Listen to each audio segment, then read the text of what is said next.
まかりあんに赤ちゃんができました。じゃじよしよしよしよしよしよしよしよし。ゃん。お名前は何ですか？ミミです。ミミちゃんかわいい。ミちゃん。名前の由来は何ですか？そうですね、耳が長いからですね。おー、じゃあ今お母さんは何歳ですか？ 6歳です。お母さんは6歳ですか？私は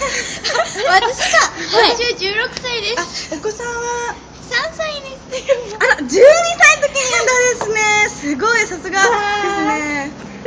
夏希